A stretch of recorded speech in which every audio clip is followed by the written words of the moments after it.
ஸ்ரீமதி ராமானுஜாய நமக. மாயனை மாயனை மாயனை மாயனை மன்னு வடமதுரை மைந்தனை மண்ணு வடமதுரை வைந்தனை மண்ணு வடமதுரை மைந்தனை மன்னு வடமதுரை மைந்தனை தூய பெருநீர் தூய பெருநீர் தூய பெருநீர் தூய பெருநீர் யமுனை துறைவனை யமுனை துறைவனை யமுனை துறைவனை யமுனை துறைவனை ஆயர் குலத்தினில் தோன்றும் ஆயர்குலத்தினில் தோன்றும் ஆயர்குலத்தினில் தோன்றும் ஆயர்குலத்தினில் தோன்றும் அணிவிளக்கை அணிவிளக்கை அணிவிளக்கை அணிவிளக்கை தாயை குடல் விளக்கம் செய்த தாயை குடம் விளக்கம் செய்த தாயை குடல் விளக்கம் செய்த தாயை குடல் விளக்கம் செய்த தாமோதரனை தாமோதரனை தாமோதரனை தாமோதரனை தூயோமாய் வந்து நாம் தூயோமாய் வந்து நாம் தூயோமாய் வந்து நாம் தூயோமாய் வந்து நாம் தூமலர் தூவித் தொழுது தூமலர் தூவித் தொழுது தூமலர் தூவித் தொழுது தூமலர் தூவித் தொழுது வாயினால் பாடி வாயினால் பாடி வாயினால் பாடி வாயினால் பாடி மனத்தினால் சிந்திக்க மனத்தினால் சிந்திக்க மனத்தினால் சிந்திக்க மனத்தினால் சிந்திக்க போய பிழையும் போய பிழையும் போய பிழையும் போய பிழையும் புகு தருவான் நின்னனவும் புகு தருவான் நின்னனமும் புகு தருவான் நின்னனமும் புகு தருவான் நின்னனவும் தீயினில் தூசாகும் தீயனில் சூசாகும் தீயனில் தூசாகும் தீயனில் தூசாகும் செப்பேலோரெம்பாவாய் செப்பேலோரெம்பாவாய் செப்பேலோரெம்பாவாய் செப்பேலோரெம்பாவாய்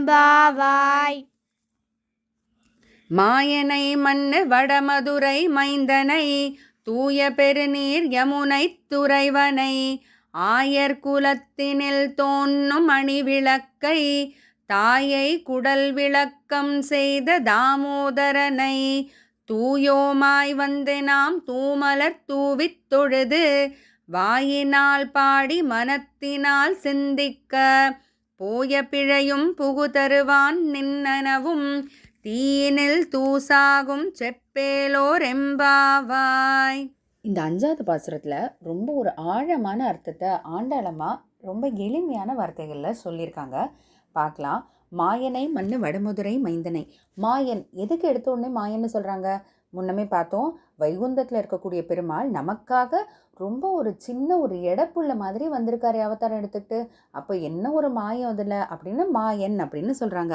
வடமதுரை மைந்தனை, அவரால் அந்த மதுரா அப்படின்ற அந்த நகரத்துக்கே வந்து பெருமை அப்படின்னு. தூய பெருநீர் யமுனை துறைவனை, அந்த யமுனா நதியை வந்து தூய நீர் அப்படின்னு சொல்கிறாங்க. எதனால் அது, எதுக்கு அது தூய்மை எப்படி வந்துச்சு அப்படின்னு பார்த்தா, ஏன்னா கிருஷ்ணரே அதில் விளையாடி நீராடி எல்லா விளையாட்டுகளும் செஞ்ச அந்த ஒரு நதி இல்லையா?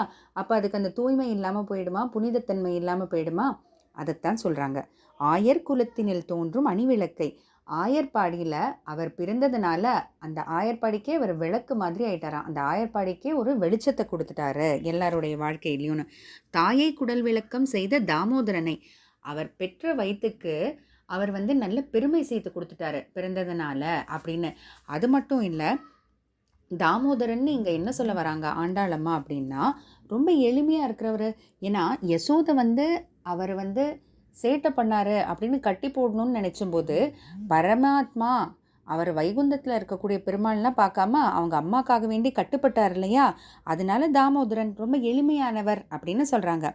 தூயோமாய் வந்து நாம் தூமலர் தூவி தொழுது வாயினால் பாடி மனத்தினால் சிந்திக்க. இங்கே தான் நம்ம முக்கியமாக கவனிக்க வேண்டியது. பகவானை எப்படி நம்ம வந்து சேவிக்கணும் அப்படின்னா, கைகள் இருக்கு இல்லையா, கைகளால் காலால் நடந்த கோவிலுக்கு போய் கையால் வந்து பூமாலை போடணும், இல்லைனா பூக்களை வந்து தூவணும் பெருமாளுக்கு. வாயினால் பாடி நம்ம வாயால் பெருமாளோட திருநாமங்களை சொல்லணும். கோவிந்தா, உத்தமன், நாராயணன் அப்படின்ட்டு.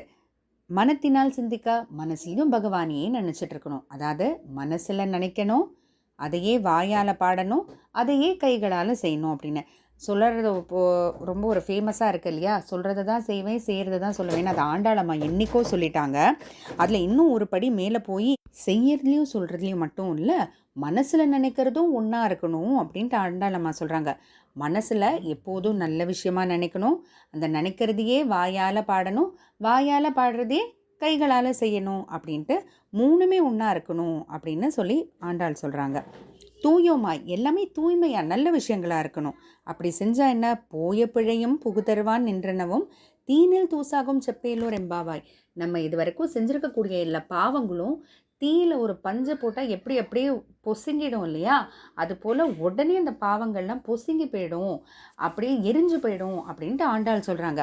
என்ன செய்யணும் இதுக்கெல்லாம், செப்பு ஏலோர், வெறும வாயால் நாம சங்கீர்த்தனம், பகவானுடைய திருநாமங்களை சொல்லு, மாயன்னு சொல்லு, ஆழிமழை கண்ணான்னு சொல்லு, நாராயணான்னு சொல்லு, உத்தமன் பரமன்னு சொல்லு அப்படின்ட்டு இந்த மாதிரி பெருமாளோட நாமங்களை சொல்லு, கோவிந்தான்னு சொல்லு அப்படின்னு சொல்கிறாங்க ஆண்டாள். அதை சொன்னால் போதும், பகவான் உன்னுடைய பாவங்கள் எல்லாம் தீயில் போட்ட பஞ்சு மாதிரி எரிச்சிடுவார் அப்படின்ட்டு சொல்கிறாங்க. ஆண்டாள் திருவடிகளே சரணம்.